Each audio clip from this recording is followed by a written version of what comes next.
Thor Mining are a company listed on AIM and ASX.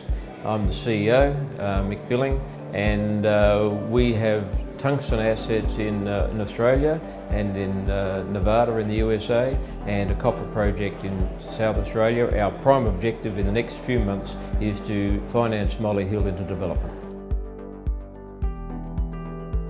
In the case of tungsten and molybdenum, which is the key commodities for Molyhil, they are both quite strong at the moment.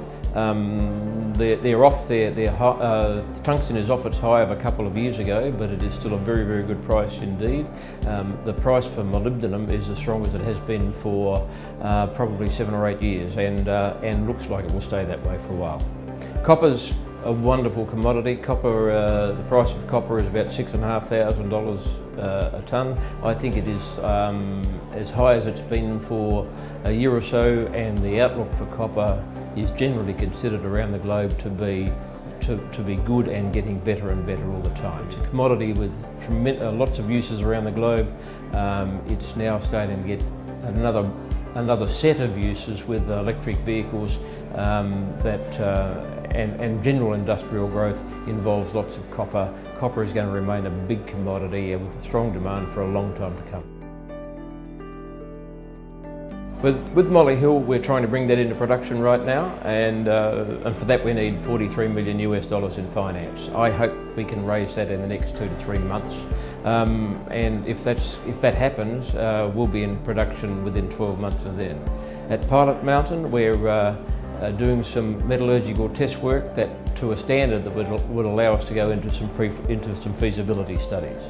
At Kapunda, in the copper business, we're doing some work that we hope will allow us to go into feasibility in the next year or so, and at Kapunda, that is fully financed. We're also merging Kapunda with another copper project nearby to create quite a large copper-focused company that we hope to list here in London. We've just announced the acquisition of 2 companies with some number of gold projects in Western Australia and a uranium project in the Northern Territory. The uranium project has had some historical drilling and some quite good results compared with uranium production around the world. In hard rock mines, at any rate, these are very good grades indeed. The gold projects, there are 2 styles. One is the conglomerate-hosted gold in the Pilbara area. The other is some lateritic-hosted gold, of which there is in that part of Western Australia there is some quite promising resources been announced in the last little while. The one in particular owned by Capricorn Resources.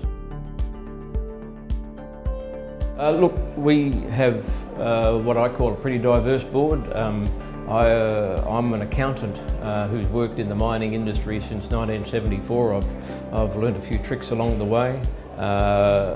Assisting us, we have Dave Thomas, a mining engineer. Dave, tremendously well qualified engineer. He used to be general manager of Olympic Dam, a very, very large copper and uranium and gold mine in South Australia.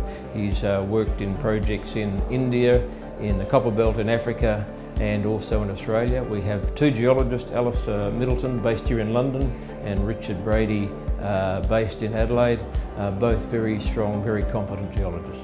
The board in total holds about 6% of the shareholding of the company, and we have been increasing that equity over time.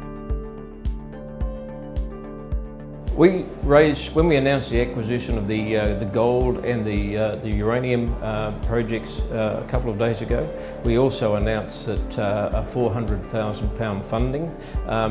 We weren't short of money at the time, but what we did want to be able to announce that when we acquired those projects, we also had ensured we had the funds to do the work we needed in the next year or so on those projects. Will take our cash position to just under $2 million Aussie. We have a pretty low cash burn rate because we're not in high expenditure drilling activities. Most of that work is behind us, so that'll last us well into 2020. In the near term, I think there is a tremendous opportunity to bring to get Molyhil financed and into production, and that I think is possible in the near term with Molyhil. The other thing is in our copper business, that Kapunda and Moonta bringing those together, there is a potential for quite a sizable copper oriented company that will dwarf over time Molyhil. But Molyhil is our flagship, and that's where a lot of our energies are going right now for obvious reasons.